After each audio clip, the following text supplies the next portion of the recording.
Guys, so that was a really nice walk. I walked to Lower Manhattan all the way from Upper East Side. Didn't really feel like it because I'm so much used to walking.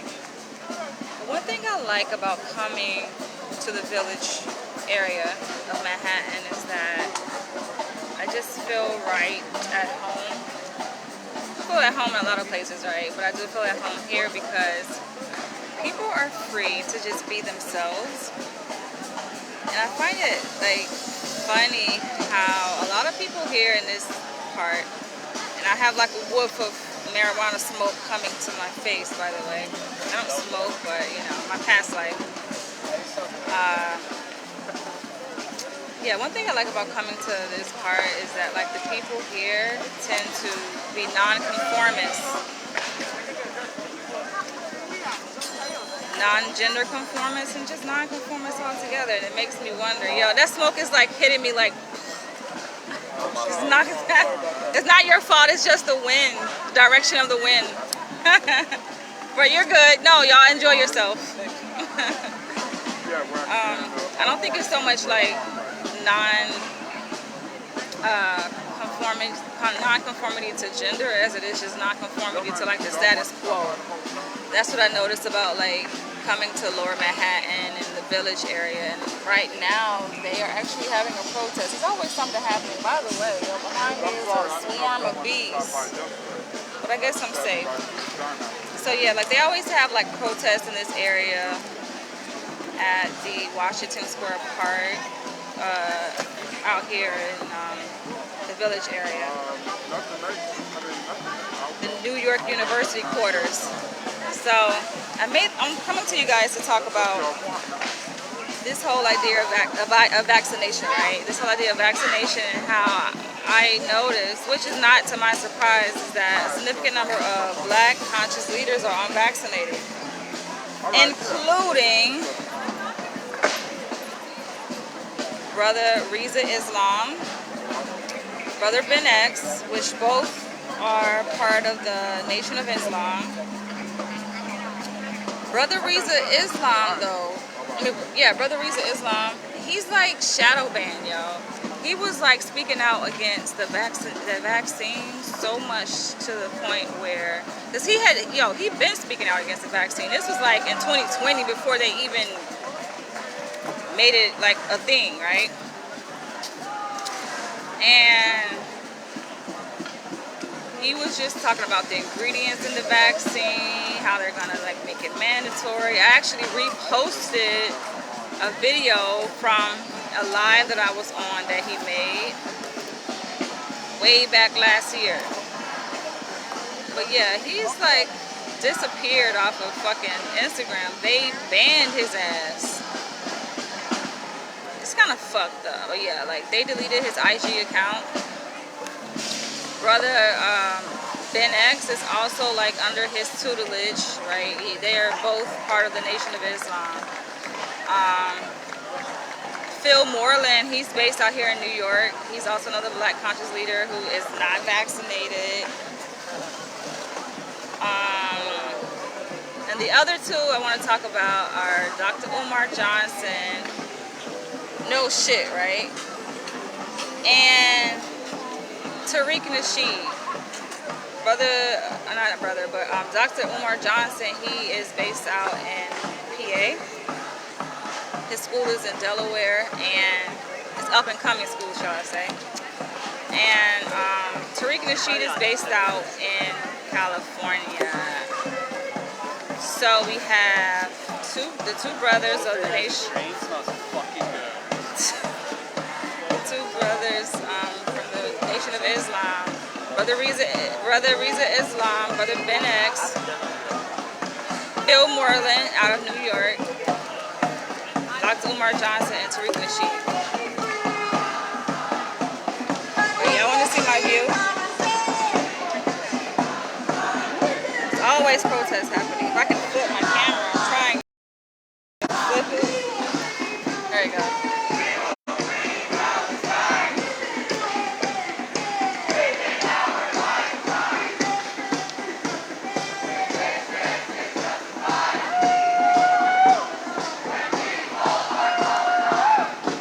yeah, so I mean, I like when like black conscious leaders speak out unapologetically against things that they feel are a detriment to the black community, right? It doesn't matter if it comes at their own expense. Now, like I said, granted, Brother Reza Islam, he ain't give a fuck. He been speaking about this shit since like last year. And they took his ass off of IG, which is like his main, social networking platform that he uses to, to reach his following. I don't even know how he's reaching his following other than like doing interviews on major platforms, and they're like the middleman to him being able to connect with his audience. But I don't see that he has a direct connection necessarily with his, followers that he had on IG.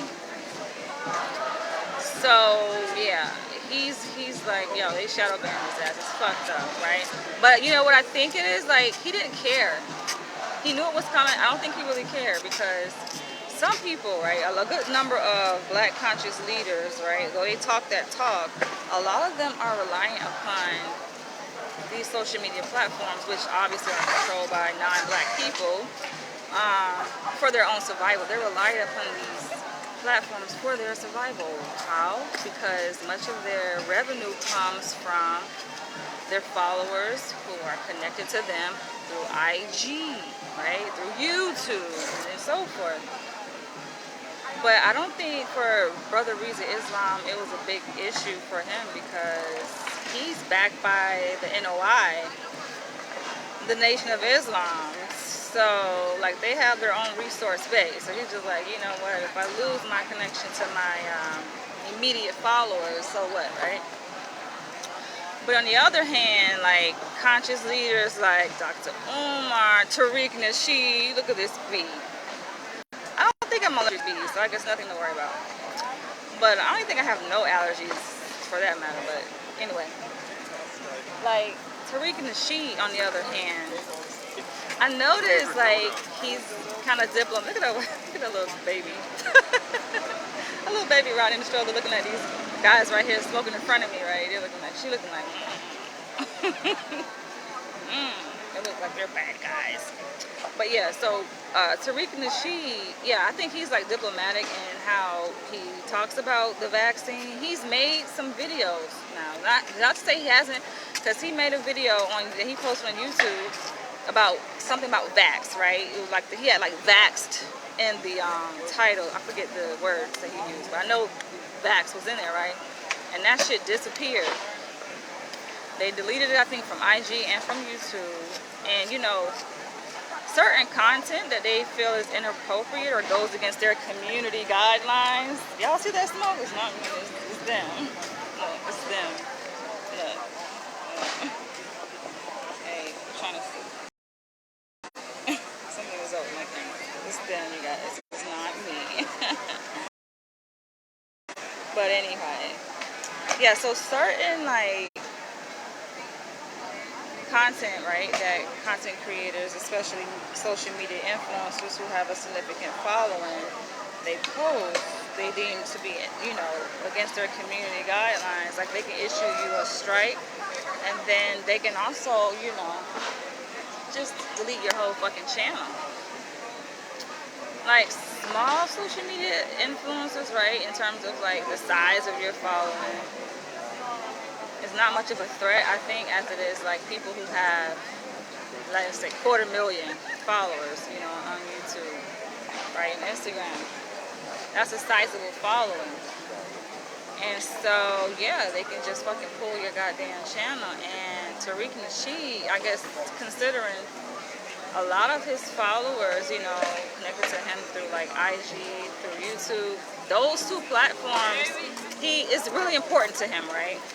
We all use social media, and social media for many of us is important to us, right? But it's really, I think, important to his survival, because that's how he promotes all of his work that he receives revenue through. Like, his documentaries is a big source of his revenue. He promotes that through IG, through YouTube. So, like, when he gets these warnings, which he has most recently about his talking about the vaccine,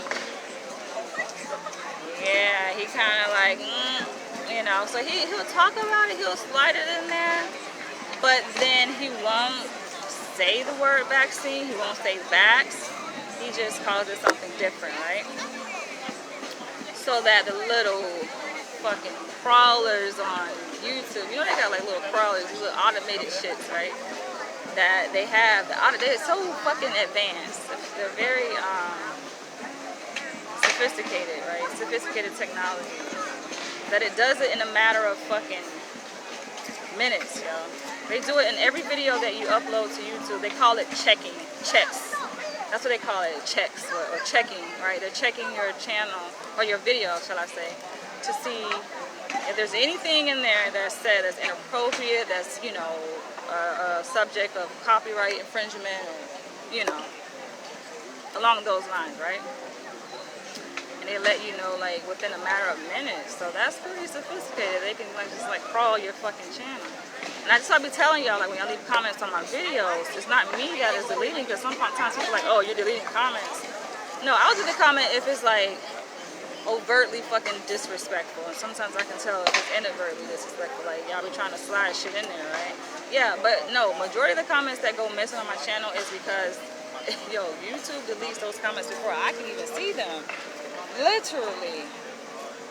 Right, I'll get a notification that someone left a comment, and then it'll say the comment is no longer available before I can even try to click on the notification. So it's the YouTube crawlers that they have, right? It's just, I don't have control over that. If they deem it inappropriate, they just delete it. That's like I'm telling y'all, email me directly if you have a comment, and I'll address it in my next video. I mean, you can try to post it, yeah. That's the first step. But if you find that when you come back to that same video that you commented on and your comment is not there, no surprise, no surprise.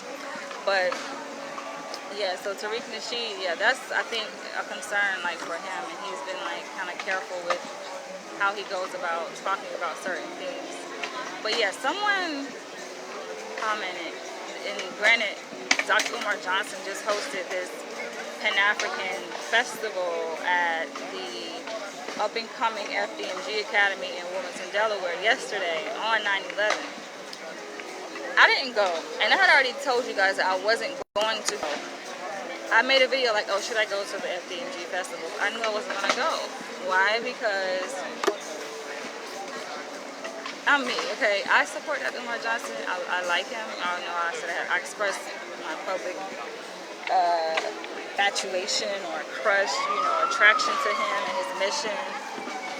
But do I think that it's fit for me to go to his festival? No. But I did watch the videos. I watched the videos that he posted, and I'm just like, Umar Johnson is something else, though. Yo, he is a character. I know his character, yo. He like to have his ego stroked a lot, and he has narcissistic traits, which I wouldn't say is a turn off in and of itself, but I get his character, his personality. There's a certain way you have to deal with that. And so like I'm just observing. I'm watching the videos like he posted for the FDMG Academy, and I'm just observing like, okay. And people are like, of course, I mean, it's funny because before like the FDMG festival took place, he was like, oh yeah, y'all come see me, y'all meet me at the Rock, all the ladies come and y'all want to take a picture with me at the Rock. And then, right, of course people are going to take him up on his offer and show up at the FDMG festival and you know, try to take pictures, right, or get their like his autograph, get their book signed, all of that. And so I mean, I guess he's like a low-key celebrity. But yeah, so like people are there and they're like, oh, can I take a picture? Can you sign my book there? And he's like, hold on, give me 5 minutes, give me 15 minutes. And I'm the kind of person, you know, I am like his reflection, right? So I admit I have like certain narcissistic traits about me. And it's just, I'm not supposed to be like following him around, sweating him, like, no, it doesn't go that way. And I even said the caveat to me going to his FDMG festival is if I received a personal invite to show that he individually, you know what I'm saying, specifically wants me to come. But to show up just to show up, people are like, oh, you should show up just to support. No, you can show your support from a distance. There are more people who did not go to the festival than there are people who did. Okay, and yet people still show their support, right? So just because I didn't go doesn't mean that I didn't show my support. With that being said, yeah, people were a bit taken aback because he did like this mock wedding at his goddamn festival, and people were just wild and like thinking that they took it at face value, right? They thought that he really got married. No, of course he did not fucking get married, for real. That was a mock wedding, and I think it was just like for show. Like, y'all gotta understand. It's funny though. I kind of got like a bit jarred at the fact that when you Google Dr. Umar, right, it says he is a film actor, and I'm like, damn, that shit kind of offensive, given that he's like a political activist and a revolutionary. You know, he's doing things that are effectively bringing about change for the black community and the African diaspora. So it's kind of like a slight in a way to reduce his level of influence down to being a film actor, but that's how a lot of people got to know who he is, and that was like his like claim to fame in a sense, right? I mean, that's what kind of like took him to the next level. I'm definitely about to move because all these freaking bugs. But in this video, but yeah, it's like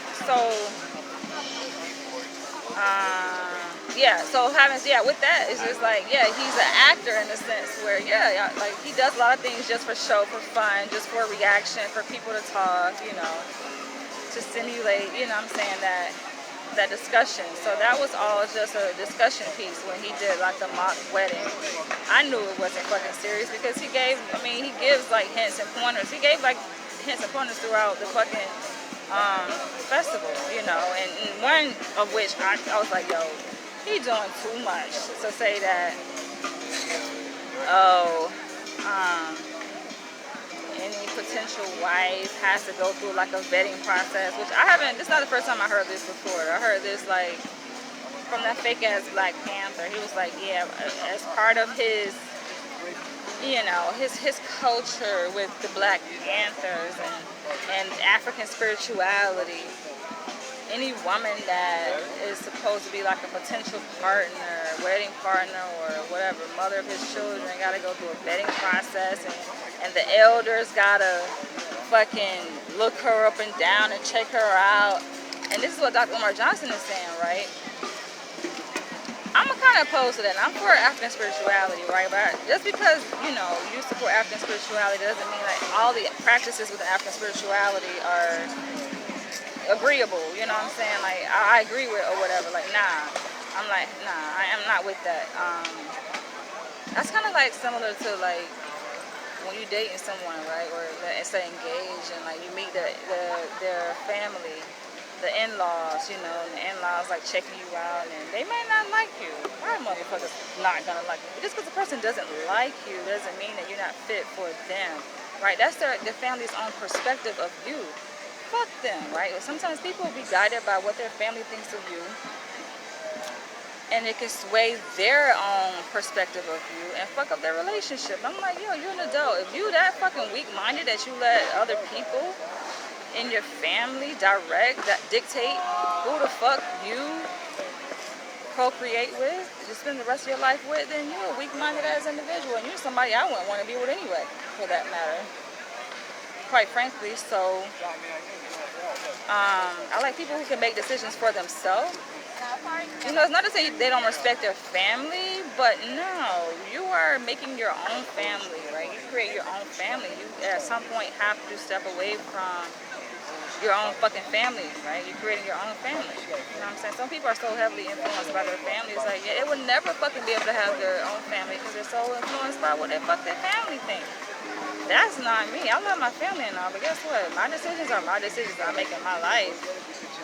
My family don't have that much power to influence on who I fucking date.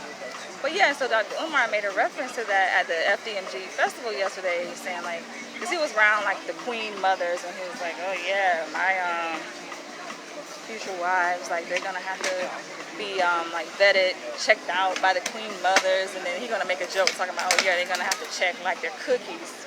which y'all know he refers to cookies as a fucking their vagina. I'm like, ew, you just so fucking ew. Come on, can we have some decorum about yourself, yo? It just, sometimes like that Umar kind of reminds me of a creep, yo. Creep is shit, but he's cool. I like the mission that he set out on. But yeah, to go back to what I was saying in terms of going to the FDMG festival, it's just like, no. I can be very egotistical, if y'all haven't noticed, and self-centered, and some narcissistic traits. And going to the festival just to feed into his narcissism, for what, right? I mean, granted, I did like to have like the different vendors selling different things. You know, he did showcase that. I'm like, I get that here in New York, though. I don't need to go fucking travel, how many miles away? 200 miles away? I don't know how far Wilmington, Delaware is from New York City. I don't have to travel that far just to be immersed in like African culture. Apart from being able to see Dr. Omar Johnson, that's pretty much what the FDMG festival was yesterday. It was just like, you know, a cultural festival. African cultural festival with the same exact shit I see in Harlem, you know what I'm saying? And I live just walking distance from Harlem, so I don't feel until I miss out anything other than, okay, the opportunity to see Dr. Omar Johnson. But even that in and of itself, I don't see it as like this big to-do, right? The only way I would see it as a big to-do if I felt like it was reciprocated. Like how much excitement that I feel in meeting him, and I would have to feel that level of reciprocation back to me and even more, right?